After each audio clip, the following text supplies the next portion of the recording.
Here is a quick sort of exercise which I had given students. Um, and the exercise said that read the following paragraph from the article by Sunil Kumar, and it's a very straightforward thing. Write a claim to this paragraph in your own words, and I've also given them maximum 35 words. So I'm also giving them a slightly sort of helping them work it out, saying if the following sentences are to be considered as evidence, what larger point do you think are they substantiating? But can I have a quick a volunteer to quickly read it out for us? Yeah, I'll do that. The end of colonial rule, partition, and rapid growth in the size and population of the capital also introduced a frenzy of naming. Post-partition migrants sought to preserve their identity in their Punjabi Baghs, Lajpat and Malviya Nagars, Tagore and Chittaranjan parks. New colonies of the upwardly mobile, with verdant versions of the future, were established. Green Park, Mayfair Gardens, Panchsheel Park, and Vasant Vihar promised lands of plenty. Segregated communities identified their residences as Jamia or Ambedkar Nagar. Absolutely. Great. Thank you. Thanks a lot, Pritha, for reading this out to us. So here's this, literally five sentences, four sentences. Actually, if you were to read Sunil Kumar's text and the place where this paragraph occurs, it's not your, it's not your classic claim evidence kind of a paragraph at all. There isn't actually like a clear cut claim that he makes. But again, what we are now doing is to sort of push students to arrive at that implicit sort of what is, if we had to derive a claim from this, what is being implied in this particular set of sentences, right? If we were to consider this as evidence. So what this helps in is that students don't have anything to fall back upon, right? Because they can't simply go to the text and say, okay, let me just read upar kya likha hai, and then I know, okay, something around that is the claim. Something like, if you have to use Emily Martin in an exercise like this, Emily Martin has like a perfect topic sentence claim at the beginning of every paragraph, right? So it's very difficult to do this. But Kumar doesn't. Kumar's writing is not in that sense this, this classic academic style, that claim evidence claim a kind of a thing. So it works very well in this particular exercise. So what I did for students was that I, though, actually gave them a step-by-step exercise to work with, right? So I did not. I think maybe in my first, maybe initial couple of semesters, I might have actually given this and just simply thrown students into the deep end of the pool, saying, "Okay, derive a claim," not really realizing what the challenges are for the students to simply say, okay, derive a claim, but about what and how, right? So what I did in this particular thing is to say, okay, let's go do a step-by-step kind of breaking down and then coming back to the claim, following on the earlier exercise that we did of, of clustering things and giving them a generalized, how will you encapsulate things in a generalized, through a generalized term. So here is, let me just scroll down. So here is what I asked students. In the above paragraph, Kumar provides information about, right? And I've given them three options, right? Development of Delhi after independence, neighborhoods of Delhi after independence, naming of Delhi's neighborhoods after independence. Now I'm making the job quite easy for the students. What I might also do right now, this is through a a Word doc, but sometimes I might actually do this on a slide where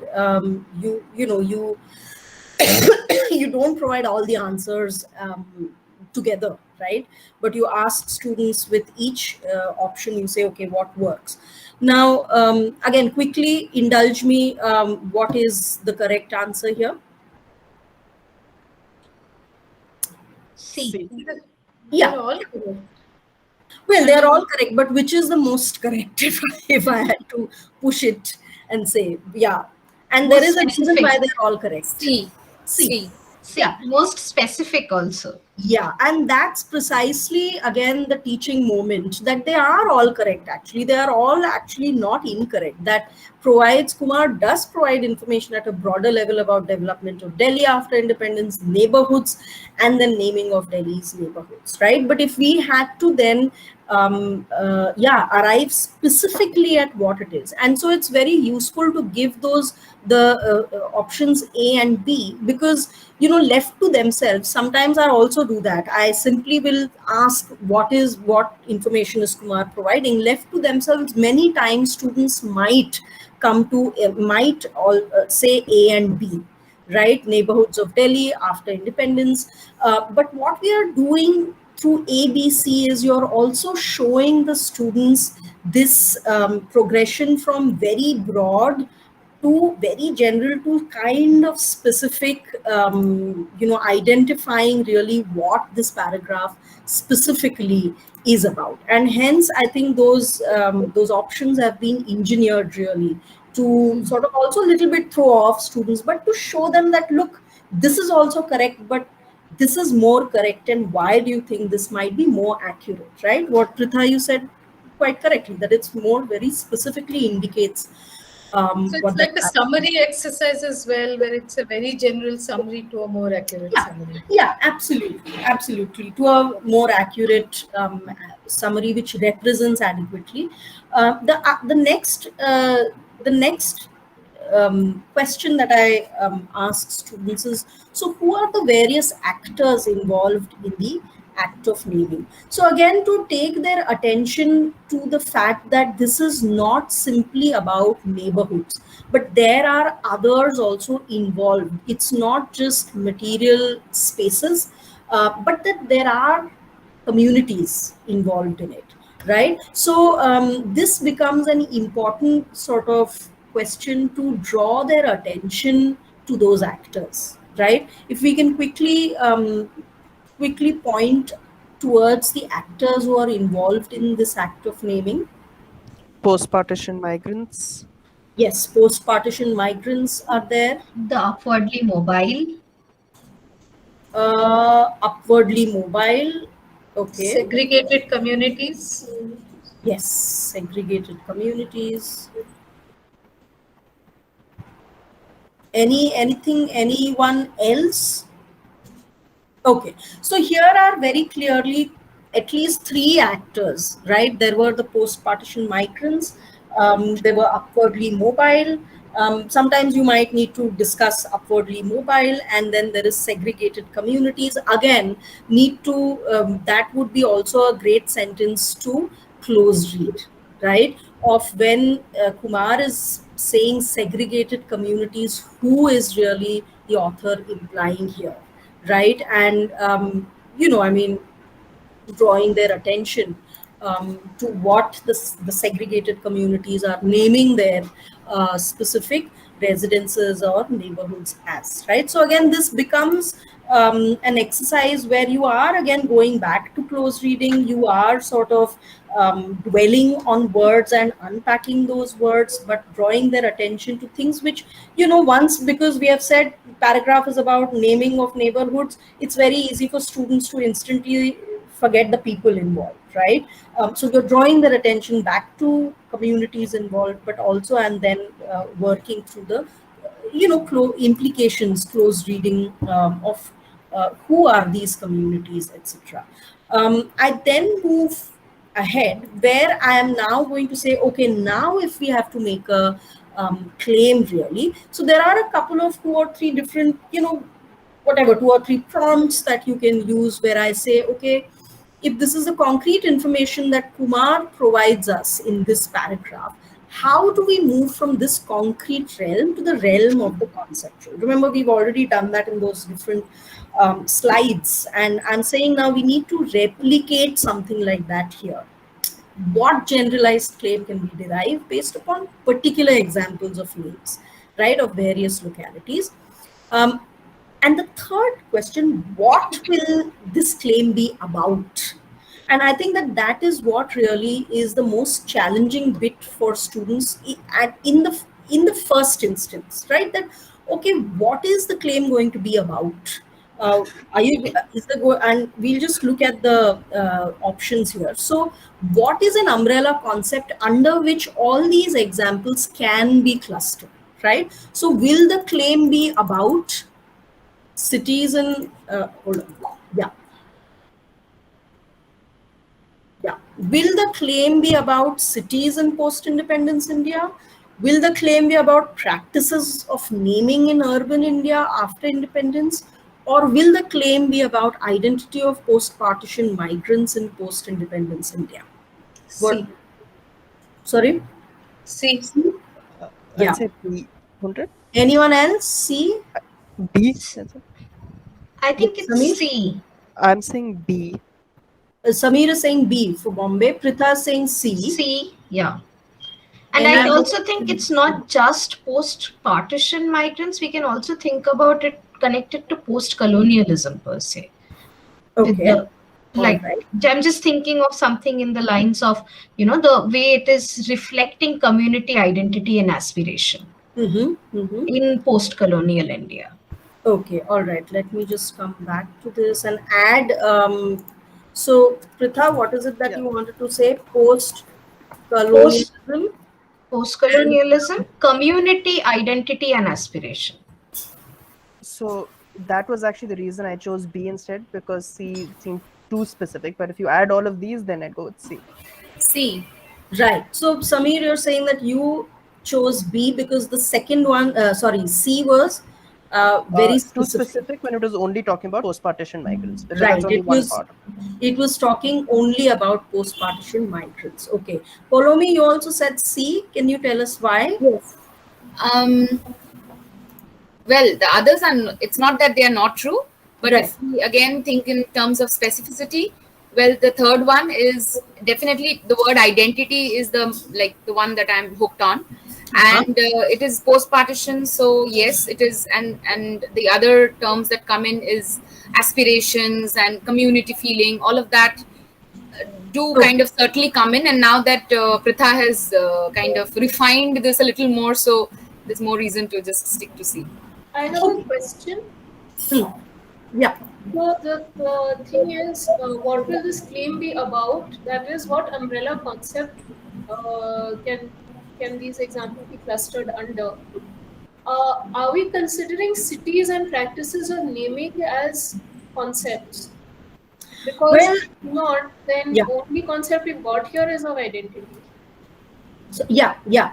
No, absolutely. So what I'm doing right now for this particular thing is really actually concept is not what should be used. Ideas might be a better word, right? So as to not throw students off, I think. To say that basically what we are saying is how are you going to transition from specific to particular to general, I think right? general might be Yeah, best yeah, actually. yeah. Because Actually, cities and practices of naming imply generalizations, and so does identity, but they're not yeah, concepts as such. yeah, City sure, might be, sure. maybe.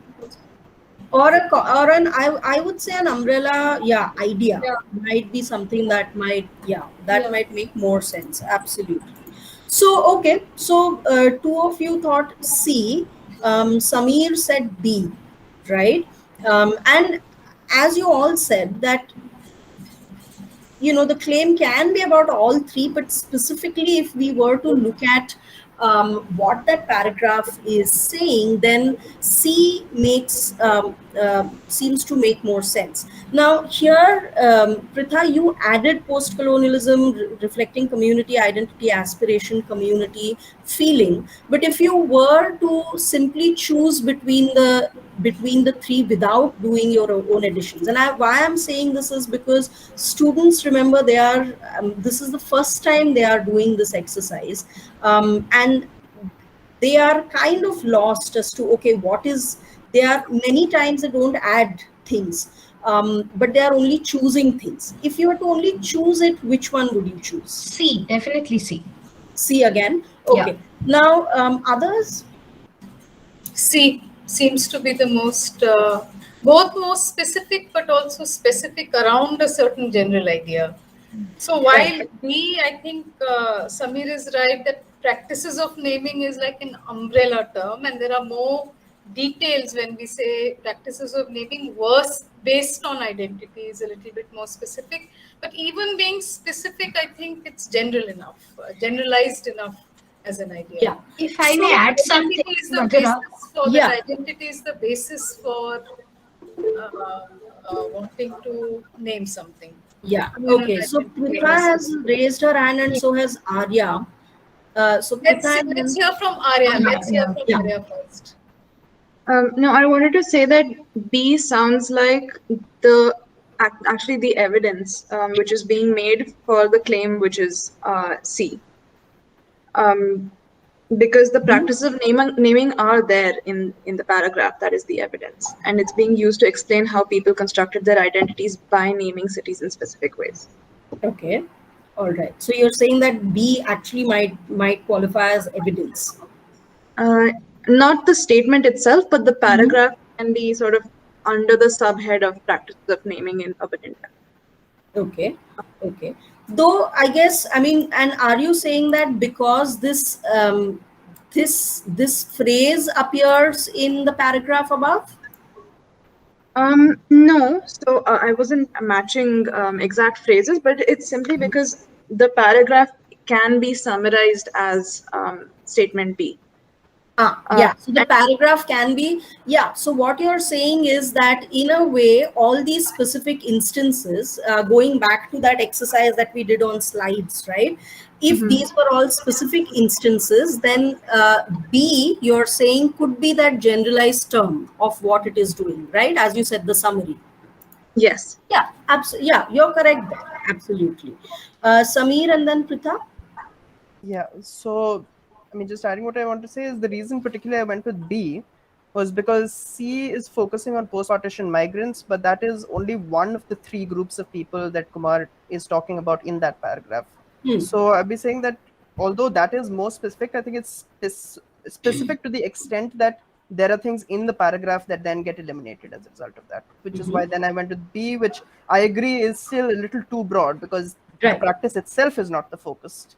Right. As much as how it relates to identity, but that's the reason why I chose B over C. Okay, okay, and so last word, Pritha. Yeah, I was also thinking like the B sounds more like the outline statement. It's talking about the field. Like I will be looking at the practices of naming in urban India after independence to talk about the identity of, to then give my thesis statement. So it's like the field which I'm going to study in order to come to my thesis statement. Right, right. So this is And the great. field is in the city. Yes, no, so this exactly is what, so I actually, in my, if I were to answer this, my answer would be B, and not C. And precisely for the reasons that Samir has said, that absolutely identity is very important, and post-partition migrants is very important, and that will be the content of the claim, really. But the, as you said, Pritha, the field of the claim, what is this claim going to be about? Is the naming, what is it? Practices of naming in urban India after independence, and the identity and aspiration will absolutely come in terms of what are these practices doing, right? And precisely why B for me was the correct answer was also because of the fact that the option C really only refers to post-partition migrants, whereas the actors that we actually have talked about are these segregated communities, the upwardly mobile, who are also naming their neighborhoods in a certain way, and then there is also the post-partition migrants. And can we then bring all these three together under a larger sort of rubric to say something about all three? Right? So that would be, and that's precisely where the bit about identity, aspiration, community feeling would go in. So now, if we have said, okay, so the claim will be about practices of naming, but we still don't know what the claim is, right? So what I did with the students was that I actually gave them a prompt. I said, so based upon this paragraph, what can we say about the practices of naming in Delhi in post-independence India?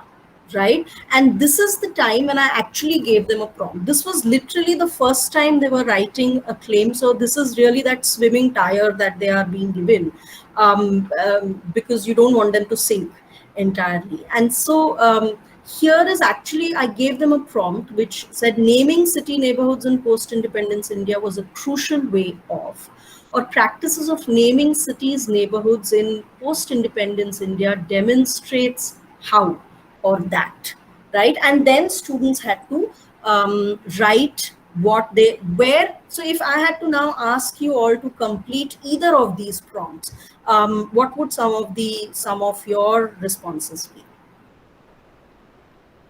And specifically keeping in mind the paragraph, right? Yes, specifically keeping in, yes. Do you want me to copy the paragraph here? No harm. So that all of you can again.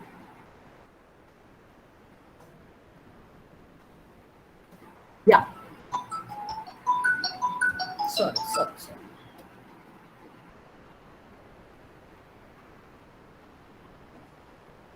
Naming of city neighborhoods in post-independence India was a crucial way for communities to consolidate their identity. Okay, go back to the words which also all of you have suggested very rightly, right? Feel free to, because these are words which have come from the class. Can we? Yes, so here is, naming city neighborhoods in post-independence India was a crucial way for communities to consolidate their identity. Okay, anyone else? Anything else? I think that this also was a very this also was Their identity and aspirations. Okay, so identity and aspirations. Vasudha and Prita have written in the chat. Oh, you have. Okay, sorry. Should I read out? Yes, please, that will be great. So Vasudha has written, practices of naming cities, neighborhoods in post-independence India demonstrates how times of social change opens up possibilities for community identity to be expressed spatially. Very nice. Yeah, is that correct? Have I gotten it? Yes. How times of social change possibility for community identity to be expressed spatially. Possibilities for community identity to be expressed spatially. Okay, great. Yeah. And absolutely. I have written, naming city neighborhoods in post-independence India was a crucial way of negotiating between the Indian identity and that of the communitarian identity. And? The communitarian identity. Okay, great. I mean, so what we have here really are, okay, I'm just going to delete this. What we have here are three very solid claims, right? And of course, these three claims, depending, I mean, clearly this is, this is an advanced a classroom. Yeah, these are all researchers, and hence you see the degree of sophistication of the claims, right? That you are considering that you know the context and the conceptual sort of framework within which to view it, which is why you have community identity being expressed spatially, right? Negotiating again between Indian identity and communitarian. And actually, Kumar really refers to it a little later in that same paragraph. So it's fantastic that you actually anticipated that, right, in your claim. Now you won't get something like this in students' claim. You'll get Probably. what I said. Yeah, but I think if I had to give, yeah, but I think that if I had to sometimes give a sample claim, I would give that. Precisely because I think that sometimes, and this is right in the beginning, I think that it's very important for students to look at a written, like this particular sample, and to be able to imagine that they can write the same thing, right? It's a fine balance, right? That there has to be that time when you push students and little bit try, write, also give them a sample. Sorry, where is this? Also give them a sample which says this, right? To push them, saying these are the possibilities of that claim. But also I might sometimes Would you give it to them if it didn't come from the class? Yeah. Yes, if it didn't come from the class, but the thing is that most of the, and we all know how workshops work, that you will get, even if you don't get that, whatever, if you don't get an accurate sample, you still will get students who are somewhere closer to that claim, right? And so you can definitely work with the words, and that is what I always do. I mean, we all do that, right? We make sure that you take down students' words on the document itself, so that you go back to work with the same words, saying, look, this is not, I am putting them together, but the words were yours. And I think that that's important for students. Can we pause for a second between the response I gave and between what Preetha and Vasudha and now Polomi has given? What's the difference? What makes one response more sophisticated than the other? Could we pause for a second just to unpack that for ourselves? Yeah. Can I see? May I ask something? Sorry, can I just see Polomi? Hold on, I'm just looking at the chat. Yeah, you should be able to copy paste it. Yeah, and I'll just copy it there because I haven't seen it here. Vasudha, you had a question? Madhura, I just wonder, since we have some of our students here, without putting anyone on the spot, maybe just a sense of, Arya and Ishita, if you're still here, would you like to share how you're receiving this? How you've worked with claims in the past? Or Madhura, I know I don't want to eat into your time. I just think it might be a good idea here to hear from them. And of course, I don't want to put anyone on the spot, so nor am I running this session. So if you don't want to respond, you don't have to. But it might be helpful for us since you guys are here. We've gone through a process so far. Madhura is taking us through a process. If there's any comment you want to make on what you're making of it, but Madhura, it's up to you. Please, you're running. No, absolutely. I apologize. I kind of forgot that there are students also in this, like students and tutors, right? Students, peer tutors. Peer tutors. Peer tutors. So, it would have been great to have responses from them as well. But Arya is here. Who else is here? Would you want to think of Shita, Meera, and Charita? Please don't feel obliged to speak if you don't want to. No pressure. None at all. From the half dozen faculty members sitting here, none at all. Feel free also to type it in the chat maybe a little later if you want to just, chew on it a little bit and, write your claim. Arya, you unmuted yourself? So I think the way that I went about making claims, and this is a slightly different way from how professors explained it, was after reading whatever it was that I was using to make a claim, because we did it the other way around instead of making a claim and then finding evidence for it initially. I tended to come up with some statement that I could make that would answer the assignment prompt and also came directly from the sources. So it was more of a let me just concoct it in my head. And then I would sit down and look at what actual evidence is there and then tweak that to actually fit what's there and what the assignment question says. I found that going about it that way was a lot easier because it became an intuitive thing where I understood the claim, I knew I agreed with it, but I just had to tweak it for it to make sense within the context. Yeah.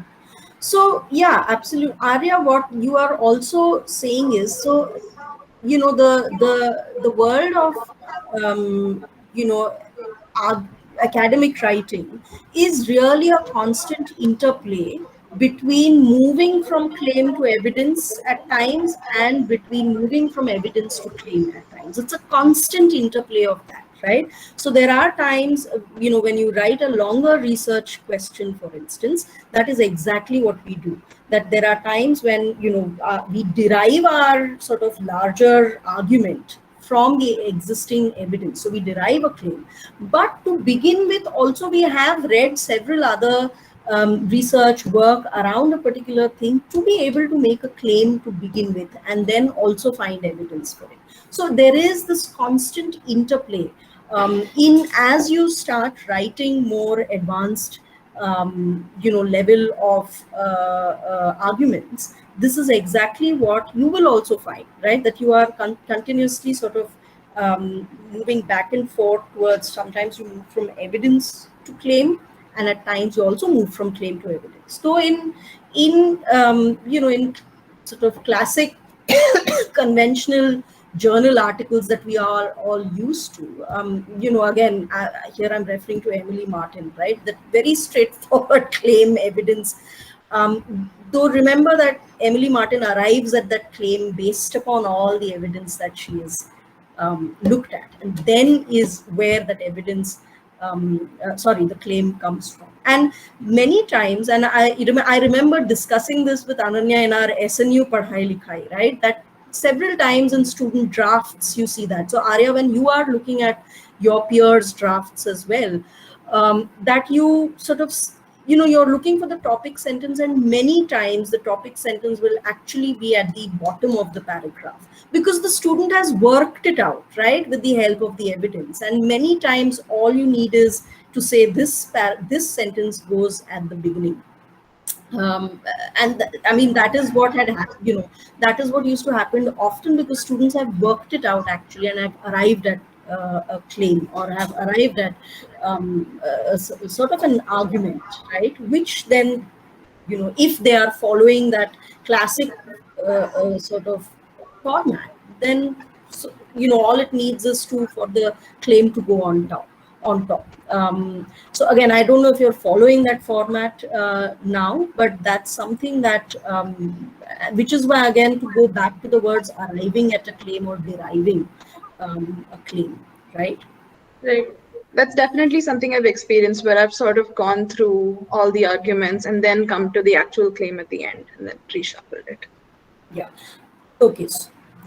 If I could add to what Arya said, just I think the exercise where we were asked to choose an answer would be really, really helpful for a lot of people, because what I have seen in people's work is, and what was in my work also, was basically that if we come at a claim before going through the evidence, even if it's based on, even if it's somewhat based on the reading we've done, we tend to sort of use the evidence in a way it should not really be used. So there's a lot of stretching being done in the writing itself. And I think showing this sort of thing would be really useful to people, basically also to give them an idea. Like, the other answers could also be true, but does your evidence very neatly fit into that? It would be better to choose the one in which your evidence neatly fits into. So I think that would be very helpful. If I could just quickly add on, I do agree with what Ishita said. So the way that Arya described, how we went about making claims, I think at the beginning, a lot of us did make these claims a little intuitively and then kept tweaking the topic sentence to fit according to the evidence we found. Um, but what happens is that when the reading is too long or there are too many sources, you sort of get a little lazy with looking at all the evidence. And then exactly what Ishita said, right? The writing becomes really stretched. So after like 2 years of practicing this, when I go back and look at some of the essays that I might have written in my first year, I could see how much these sort of the evidence has not been properly utilized, or the claim sort of does not cover, what is really asked. So I think this particular exercise, I thought it was quite helpful. Personally, also it was a great refresher. The specificity and how all-encompassing the claim has to be to a particular summary. I think this was a very helpful sort of exercise to avoid some of the problems that we're talking about. Right. But it's fantastic, both Ishita and Meera, that you're able to reflect on your own writing and your own writing process, right? That what I found interesting is that you say that the claim that I wrote was intuitive, and then of course, but that intuitive, where do you think that came from? Where do you think that intuition also came from? How did you? Can you just quickly reflect? In my case, I think it was very clearly like some sort of preconceived notions about the field in which the reading was. So say the Fair and Lovely ad, for example, right? If you had shown me something like that a year ago, I would have had like a specific opinion on what that ad claims to do, and I would base my topic sentence or my claim on my opinion rather than looking for all the evidence. So I think it requires a little bit of a process of unlearning, and Right. trying not to insert your opinion. So the fine balance between having a voice and having the voice kind of dominate your claim was something that was harder to. Meera, Right. are you saying that the intuitive claim, maybe that opinion, what you're calling opinion, comes from prior knowledge? Yeah, Yes, yes, exactly. that's what. And that is an important thing to think of. And which is why I want to go back quickly to what Ananya wanted us to discuss. Is let's look at all these things. Arya had something. Can we just give Okay. Arya a minute? Is Arya okay? Yeah, Arya. Sure. So I do want to clarify that when I say intuition, it's not without having read the evidence. So it's always after having read everything. It's a sort of approximated claim that I'm making with the evidence without really putting it under a microscope to make the claim. And then after that, obviously, it has to be tweaked for the evidence to actually lead to it. Yeah. So, If I may say, yes. if I may say, you're not working on intuition. You're working on some preliminary amount of interpretation, right? Sure. Because you are using evidence that is there, and you are interpreting that evidence based upon your, as Ananya said, your earlier knowledge, right? Exactly. Also, what Sherlock did, right? He knows that that phone model is very expensive. And with that earlier knowledge, he says, well, such an expensive phone can't be girlfriend, must be wife, or whatever it is that he very problematic things he says, right, about that. But yeah, absolutely. So I think if we can also, if all of you, and you already are doing that, you are already sort of reflecting on the process of your writing, which is great. That so also, if you are able to tease out where you're into, you're basing your writing on intuition, but where it is also some preliminary amount of interpretation, because I think you all are already doing that, right? And it's great to then be able to identify that in your own writing. And at the same time, you're not simply regurgitating that evidence in a different this thing, but that's where, of course, at some point we will maybe later sometime also discuss, where does your voice come in, right?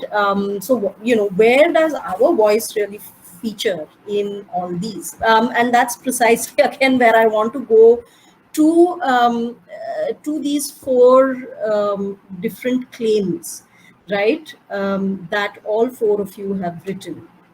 I don't want to simply say, simply sort of explain them away as voice, because I don't think that's not adequate. But Ananya, you said you wanted to discuss what exactly is different in these claims. Sorry, can you say that again? What is it that you wanted us to discuss? You're muted, Nanya. Clearly, the later claims are more sophisticated somehow, right? Right. So it was Right. almost like we say, oh, we will likely not get that from our first year class, or we will likely get this. Why are we saying that? What's the difference? Yeah. So, okay.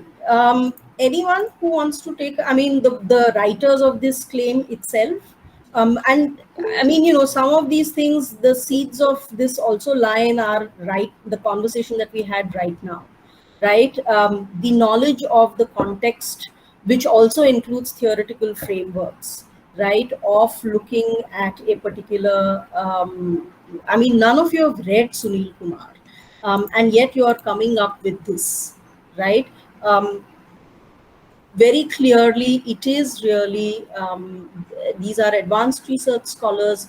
You already have certain knowledge of I mean, look at this second one, which Pritha wrote, a crucial way of negotiating between Indian identity and the communitarian identity, right? Somebody who's clearly very familiar with the, with the post-colonial dynamic of this sort of pull and push between communitarian identities versus the imagined national identity which was trying to be created. Now, here is a certain familiarity with, you know, that theoretical framework, but also historical context of, let's say, 1950s India, right? Yeah, May I offer something? I think the difference between the first one is that it sticks very closely to the information in the paragraph.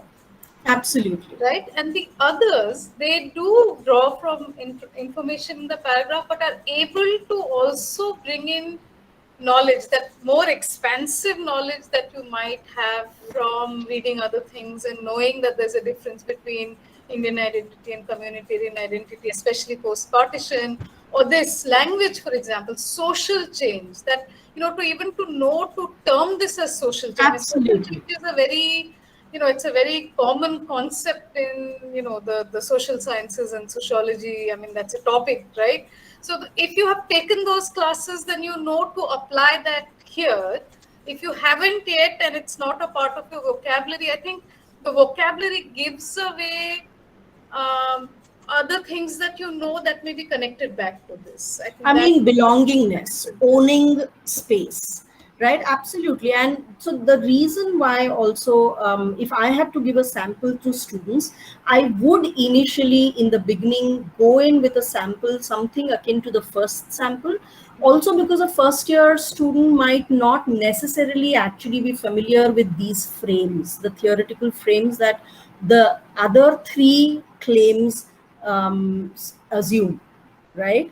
But clearly, as very clearly Ananya has said, that's also because there is that familiarity with not just the historical context, but also the theoretical frameworks within which to view an act of naming a neighborhood in the city, right? And that is what, of course, is making it,